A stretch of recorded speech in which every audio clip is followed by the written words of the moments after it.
다음 상황을 상상해 보세요. 평범한 화요일 저녁 7시 42분. 평화롭게 휴식을 취하며 스마트폰을 스크롤하고 있는데 갑자기 딸깍하는 소리와 함께 정적이 찾아옵니다. 어둠이 방을 삼키고 익숙하게 들리던 냉장고의 웅웅거리는 소리가 멈추며 와이파이 라우터의 불빛이 사라지고 창밖의 거리조차 유령이 나올 것처럼 고요해집니다. 이 얼어붙은 순간 당신은 진실을 깨닫게 됩니다.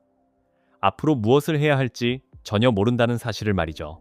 정전에서 살아남는 사람과 그렇지 못한 사람의 차이는 운도 아니고 그저 불이 다시 들어오기를 바라는 희망도 아닙니다. 생존은 9가지의 매우 구체적인 규칙에 달려 있습니다. 이 규칙들은 두려움을 통제력으로, 패닉을 자신감으로 바꿔줍니다. 이웃들이 당황하여 비틀거리고 방전되어가는 스마트폰 배터리를 두고 다툴 때 당신은 문자 그대로 생명을 구할 수 있는 계획을 차분하게 실행할 수 있습니다.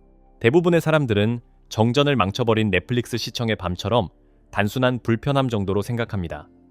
하지만 그것은 엄청난 착각입니다. 역사가 이미 이를 증명했습니다. 2022년 대한민국의 기록적인 폭우와 폭설, 그리고 이와 유사한 극한의 기상이변이 발생했을 때 사람들은 단순히 악천후로만 고통받은 것이 아니었습니다. 많은 사람들이 일산화탄소 중독, 저체온증 또는 탈수로 목숨을 잃었습니다. 이러한 생존 규칙들을 알고 있었다면 충분히 예방할 수 있었던 비극들이었습니다. 이것이 바로 지금 당신이 이 내용에 집중해야 하는 정확한 이유입니다. 전력망이 마비되었을 때 사람들이 저지르는 첫 번째 실수는 이를 일상생활의 일시적인 중단으로 취급하는 것입니다.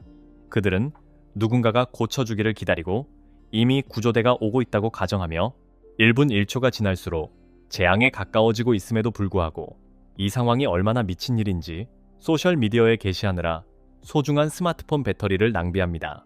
아무도 인정하고 싶어 하지 않는 잔혹한 진실은 다음과 같습니다. 현대사회는 전기가 없으면 단 3일 만에 완전히 붕괴될 수 있습니다. 3일, 이마트나 홈플러스 같은 대형 마트의 진열대가 텅 비고 주유소가 멈추며 깨끗한 상수도 시스템이 마비되는 데 걸리는 시간입니다. 우리는 이미 이런 일이 일어나는 것을 목격했습니다.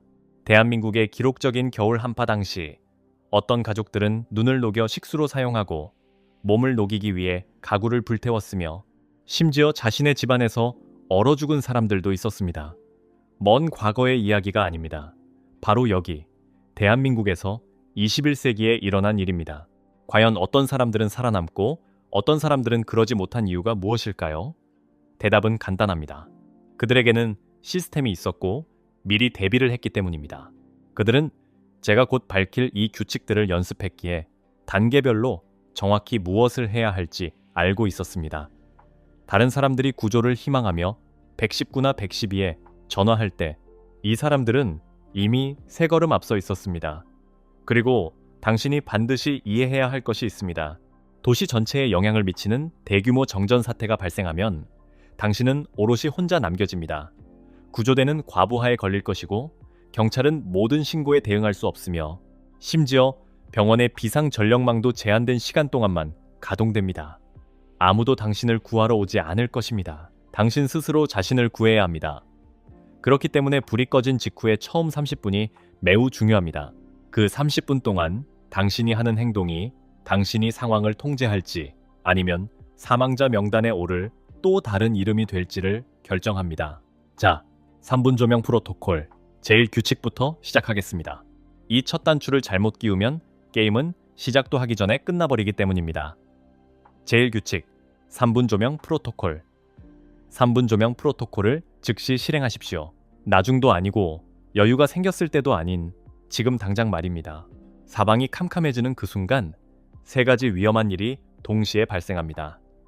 패닉이 번지고 안전사고가 기하급수적으로 늘어나며 약탈자들은 기회를 엿보기 시작합니다. 그렇습니다. 불이 꺼지면 어둠 속에 숨어있던 늑대들이 나타납니다. 상황 파악 대신 행동하십시오.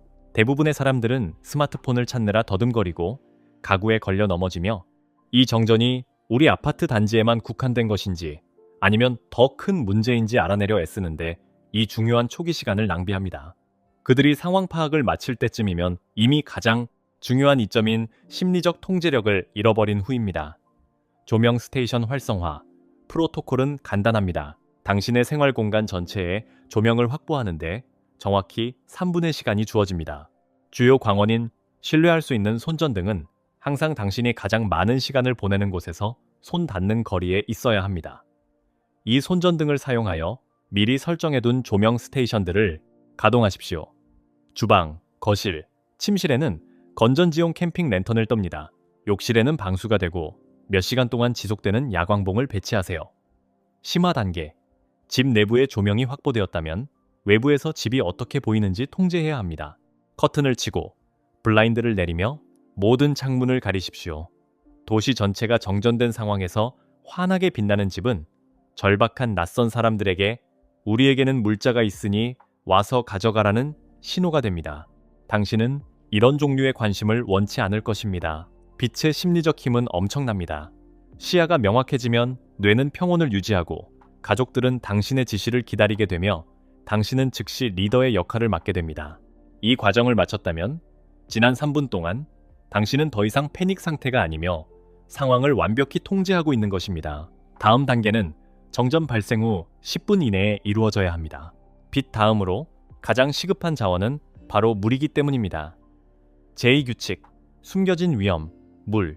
수도꼭지를 틀었을 때 아직 물이 나온다면 안심이 될 것입니다. 그렇죠?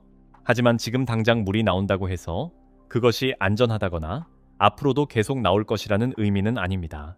정수 처리장도 전기로 작동하며 전기가 끊기면 오염이 빠르게 퍼집니다. 오늘 깨끗했던 식수가 내일은 독성 물질이 가득한 물로 변할 수 있습니다. 수집 및 정수. 가장 먼저 해야 할 일은 모든 물을 모으는 것입니다. 욕조와 싱크대를 채우고 모든 냄비와 양동이를 물탱크로 만드십시오.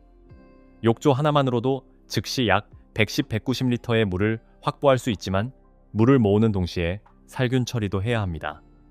식수, 정수 알약을 넣거나 무양의 일반 가정용 유한락스를 쌀이터 당일 2방울 정도 떨어뜨리세요. 이것은 3일 후 준비되지 않은 사람들에게 이질이 덮칠 때 살아남기 위한 문제입니다. 계산은 거짓말을 하지 않습니다. 식수로만 한 사람당 하루에 약 4리터의 물이 필요합니다. 요리와 위생관리까지 더하면 실제 필요한 양은 하루 6-8리터로 늘어납니다. 쌓인 가족 기준으로는 하루 30리터입니다. 일주일로 계산하면 210리터의 물이 필요하게 됩니다. 이렇게 보면 욕조에 물을 받아두는 것이 결코 과장된 행동이 아님을 알 수 있습니다. 재생 가능한 수원. 비가 온다면 양동이나 깨끗한 비닐을 사용하여 빗물을 받으세요. 집에 있는 전기 온수기 보일러도 잊지 마십시오. 도시의 수도관이 텅 비기 전에 입력 밸브를 잠가둔다면 이는 110-190리터의 숨겨진 예비 수원이 됩니다. 가장 준비가 철저한 생존자들은 첫 1시간 안에 380리터 이상의 깨끗한 물을 확보할 수 있습니다. 제3규칙, 식량 분류 및 전기 없는 요리.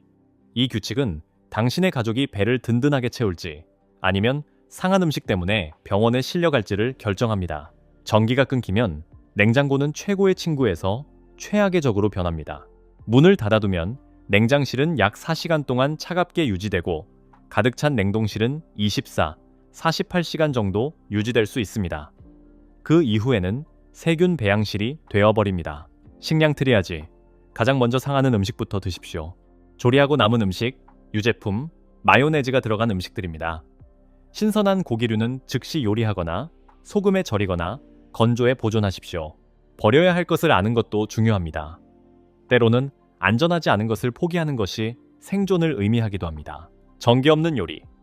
대부분의 사람들의 주방은 갑자기 무용지물이 됩니다. 브루스타는 진정한 구세주가 될 수 있지만 일산화탄소 중독을 막기 위해 반드시 실외나 환기가 잘 되는 곳에서 사용해야 합니다. 또 다른 옵션은 태양열 오븐입니다. 속도는 느리지만 햇빛을 이용해 고기를 굽거나 빵을 구울 수 있습니다. 72시간 계획. 보존 식품으로 식단을 짜십시오. 통조림찌개, 스팸, 김치 통조림, 채소 통조림 등이 좋습니다. 쌀, 라면, 햇반은 훌륭한 에너지원이 됩니다. 위안을 주는 간식도 잊지 마세요. 초콜릿, 맥심 믹스 커피, 다이제 같은 비스킷이 필요합니다. 생존 상황에서는 사기 진작이 칼로리 섭취만큼이나 중요하기 때문입니다. 제4규칙. 온도와의 전쟁에서 승리하라. 환경에 대한 통제력을 잃는 것은 굶주림보다 당신의 목숨을 더 빨리 앗아갈 수 있습니다.